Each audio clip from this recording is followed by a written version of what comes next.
तेच खाणार. नवीन आयडिया आहे हो. इथे आता ते जुनी मन बाजूला ठेवूया आपण की ढवा ग्रामपंचायतीने एक नवीन मन पण निर्माण केली की तुम्हीच झाडं लावा आणि त्या झाडाची फळं पण तुम्हीच खा. ग्रामपंचायतीच्या उत्पन्न वाढीची साधने बळकट करणे हे विजन मी 3 महिन्यापूर्वी माझ्या सर्व ग्रामपंचायत अधिकाऱ्यांपुढे बोलून दाखवलं होतं आणि त्याच्यामध्ये त्या 15 कलमी एक विजन आहे. ते त्या 15 कलमापैकी एक कलम असं पण होतं की ग्रामपंचायतीमध्ये जी वृक्ष लागवड आपण करू ती वृक्ष लागवड अशी करू की त्या ग्रामपंचायतीने गावाला उत्पन्न दिलं पाहिजे. 5 वर्षानंतर ही आंब्याची झाडे गावाच्या उत्पन्न वाढीचं मुख्य साधन राहणार आहे बरं का.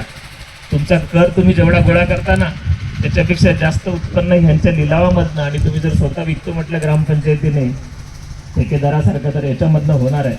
त्यामुळे पुनश्च एकदा मी ह्या उपक्रमाचे तुमच्या ग्रामपंचायतीला सहकार्य करणारे NGO, माझी मनरेगाची टीम, माझे पंचायत समिती स्तरावरील सर्व अधिकारी कर्मचारी, शाळेची टीम, फॉरेस्टची टीम, सर्व ग्रामस्थ या सर्वांचं भरभरून कौतुक करतो आणि मी इथे थांबतो.